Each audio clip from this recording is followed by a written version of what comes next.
So first of all सबसे पहला जो है वो हमारे पास यूज होता है, that is check option in SQL server views.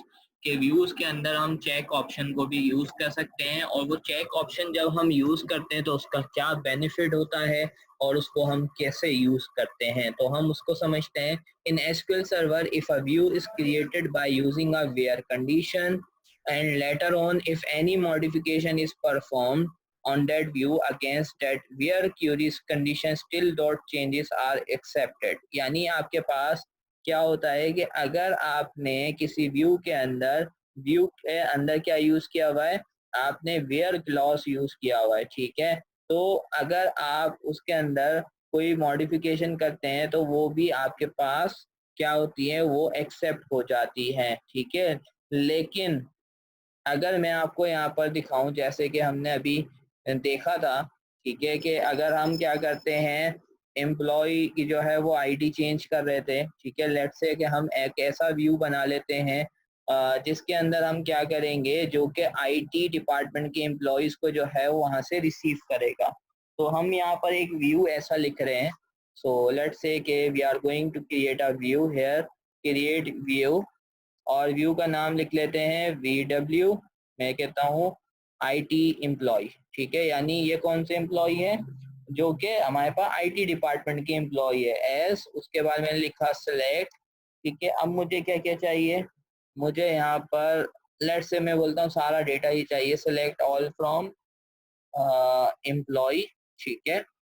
Employ table से सारा डेटा, ठीक है। लेकिन उससे पहले मुझे डेटाबेस को सिलेक्ट कर लूँ, तो मैं यहाँ से डेटाबेस सिलेक्ट कर लिया है, ठीक है। क्रिएट व्यू कर दिया है ITEMP, और उसके बाद सिलेक्ट ऑल फ्रॉम एम्प्लॉय, और उसके बाद मैं कह रहा हूँ जहाँ पर डिपार्टमेंट की आईडी, ठीक है, क्या है 1, क्योंकि आईडी 1, जिस डिपार्टमेंट की आईडी 1 होगी वो किससे बिलोंग करता है, वो आईटी डिपार्टमेंट से बिलोंग करता है। तो मैंने यहाँ से इसको एग्जीक्यूट किया।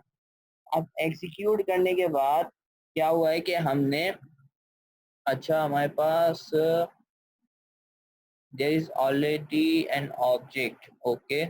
सो हम इसको एम्प्लॉय कर देते हैं, ठीक है, एम्प्लॉय। तो मैं ये व्यू यहाँ से क्रिएट करता हूँ, ठीक है। सो बेसिकली ये व्यू क्या करेगा, ठीक है, कि ये व्यू आपके पास वो सारे एम्प्लॉयज़ का डेटा दिखाएगा जो कि आपके पास कहाँ से बिलोंग करते हैं, कौन से टेबल से बिलोंग करते हैं, जो कि आपके पास डिपार्टमेंट आईटी से बिलोंग करते हैं। तो मैं यहाँ से सिलेक्ट ऑल फ्रॉम करता हूँ और मैं बोलता हूँ कि हमें यहाँ पर व्यू शो हो आईटी एम्प्लॉय, कौन से वाला, सेकंड वाला जो अभी हमने क्रिएट किया है। सो अब मैं इसको यहाँ से एग्जीक्यूट कराता हूँ। सो आप देखेंगे कि मेरे पास सिर्फ 2 एम्प्लॉयज़ का डेटा आ रहा है। अब ये 2 एम्प्लॉयज़ कौन से हैं, जिनकी आईडी क्या है, 1 है, ठीक है, जिनकी आईडी क्या है, 1 है, यानी जो आईटी डिपार्टमेंट से बिलोंग करते हैं, ठीक है। सो अगर अब यहाँ पर आकर हम क्या करते हैं कि if we are going to insert a record that violates the condition, still that operation get perform, ठीक है। यानी क्या होगा कि मैं यहाँ से एक इंसर्ट कमांड रन करता हूँ, यानी मैं किसके अंदर डेटा इंसर्ट कर रहा हूँ, मैं यहाँ पर बोलता हूँ इंसर्ट इनटू, और अब मैं व्यू के अंदर इंसर्ट कर रहा हूँ ना, ठीक है। तो मैं बोलता हूँ इंसर्ट करो व्यू के अंदर, और यहाँ पर आके मैंने दिया वैल्यूज, और वैल्यूज के बाद अब यहाँ पर आकर लेट्स से मेरे पास टोटल कितने एम्प्लॉयज हैं, पहले मैं ये चेक कर लूँ ताकि मैं यहाँ से आईडी मेंशन कर सकूँ, ओके। सो 7th रिकॉर्ड मुझे यहाँ से ऐड कर रहा हूँ आईडी, ठीक है। और उसके बाद यहाँ पर आके एम्प्लॉय का नाम दे देता हूँ लेट्स से असद, और यहाँ पर आकर मैं यहाँ पर उसके, और हमारे पास क्या है यहाँ पर, एक बार हम देख लेते हैं आईडी नेम। उसके बाद हमें जेंडर देना है, तो जेंडर में मैंने पास कर दिया मेल, और उसके बाद यहाँ पर हमें क्या पास करना है, यहाँ पर हमें डेट ऑफ बर्थ पास करनी है, ठीक है। तो डेट ऑफ बर्थ हम किस तरह से पास करेंगे, यहाँ से पास करेंगे। तो लेट्स से मैंने यहाँ से लिख दिया 094, और यहाँ पर आके मैंने कह दिया 07-24, और उसके बाद यहाँ पे हम टाइम भी पास कर देते हैं क्योंकि हमने डेट टाइम लिया हुआ है, ठीक है, और इस तरह से पास कर देते हैं, ठीक है। तो यानी डमी डेटा हम इंसर्ट कर रहे हैं, और उसके बाद सैलरी बता देते हैं, ठीक है। और सैलरी के बाद हमें डिपार्टमेंट आईडी बतानी है। अब लेकिन देखो इस व्यू के अंदर आपने यहाँ बोला हुआ है कि उन्हीं एम्प्लॉइज का डेटा आना चाहिए ना जिनकी डिपार्टमेंट आईडी क्या है, जिनकी डिपार्टमेंट आईडी 1 है। लेकिन अगर मैं इसमें इंसर्ट करता हूँ 2, तो ये क्या होगा कि 2 वाला रिकॉर्ड भी इंसर्ट करा देगा, ठीक है। तो यानी ये जो आपके पास आपने जो एक्चुअल व्यू बनाया था वो किसके लिए बनाया था? आपने तो बनाया था कि भाई वो सारे एम्प्लॉयज शो हों जो कि आईटी डिपार्टमेंट से बिलोंग होते हैं। और यहाँ पर आप देखोगे वो नया वाला रिकॉर्ड नहीं आ रहा, लेकिन अगर आप अपना एक्चुअल टेबल देखोगे तो एक्चुअल टेबल में वो रिकॉर्ड जा चुका है, एक्चुअल टेबल के अंदर वो रिकॉर्ड जा चुका है। तो भाई ये व्यू हमें क्यों अलाउ कर रहा है? तो ये तो हमारे पास सिक्योरिटी होल आ जाएगा, यानी जिसके पास भी इस वाले आपके पास व्यू का एक्सेस होगा वो तो अपनी मर्जी से कोई से भी डिपार्टमेंट में जो है वो इंसर्ट कर देगा डेटा। तो फिर हम क्या करना चाहते हैं? हम इस चीज को रोकना चाहते हैं। हम क्या करना चाहते हैं? हम रोकना चाहते हैं, क्योंकि अगर हमने किसी को सिर्फ कौन से डिपार्टमेंट का यहाँ पर एक्सेस दिया है, हमने सिर्फ आईटी डिपार्टमेंट का एक्सेस दिया है, तो इसी वजह से फिर हमें इसको रिस्ट्रिक्ट भी करना है। तो इसके लिए अब हमें क्या करना पड़ेगा? अगर हम रिस्ट्रिक्ट करना चाहते हैं any DML operation on the view the wear condition, तो फिर आपको क्या करना पड़ेगा?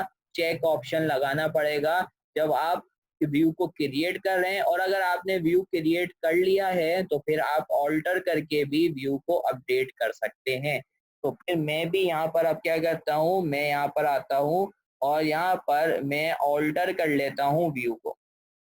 तो आते मैं यहाँ पे लिखता हूँ ऑल्टर व्यू, ठीक है। और उसके बाद व्यू का नाम क्या था? VW। और उसके बाद हमारे पास हमने लिखा IT एम्प्लॉय, ठीक है। इस वाले व्यू को मुझे क्या करना है? यहाँ से ऑल्टर करना है और उसके बाद मैं लिखता हूँ एज सिलेक्ट, यानी ये सारा काम मुझे एज इट इज लिखना है यहाँ पर ना। ये कॉपी किया, तो जस्ट चेंज क्या करना है? चेंज मुझे लास्ट के अंदर आकर सिर्फ लिखना है कि विथ चेक ऑप्शन, ठीक है। और अब मैं जाता हूँ यहाँ से इसको एग्जीक्यूट करता हूँ तो हमारे पास व्यू अगेन बन चुका है। अब मैं व्यू को देखता हूँ यहाँ से जाके, तो व्यू हमारे पास बिल्कुल एक्यूरेटली वर्क कर रहा है, ठीक है। और अब मैं एक नया रिकॉर्ड फिर से इंसर्ट करने की कोशिश करता हूँ। यहाँ पर आईडी 8 दे देते हैं, ठीक है। और let's say what will happen, ठीक है, when I am going to insert this record. तो एग्जीक्यूट करता हूँ। So now you can see कि हमारे पास एरर आ रहा है। The attempted insert or update failed because the target view either specify with check option or spans a view that specify with the check option, ठीक है। तो ये आपको कह रहा है कि आपने व्यू के अंदर जो है वो चेक ऑप्शन लगाया हुआ है, तो अब जब तक ये कंडीशन को सेटिस्फाई नहीं करेगा तो आप इसके ऊपर डीएमएल ऑपरेशंस परफॉर्म नहीं कर सकते। यानी अगर मैं क्या करना चाहता हूँ, अगर अब मैं एक ऐसा रिकॉर्ड इंसर्ट कर रहा हूँ जिसका डिपार्टमेंट अदर देन आईटी है, तो ये मुझे अलाउ नहीं करेगा, ठीक है। यानी ये मुझे अब अलाउ नहीं करेगा। अगर मैं चाहता हूँ कि ये रिकॉर्ड इंसर्ट हो जाए तो मुझे अब क्या करना होगा? आईडी स्पेसिफाई करनी होगी 1। सो लेट्स से मैं यहाँ पर बोल देता हूँ, यहाँ पर हम पास कर देते हैं खुज़ैमा, ठीक है। ये हमारे पास एक नया एम्प्लॉय आ गया और यहाँ पर इसका डेटा हम इंसर्ट कर देते हैं। सो लेट्स सी कि अब अगर मैं इसको एग्जीक्यूट करता हूँ तो देखो रो अफेक्ट हो गई।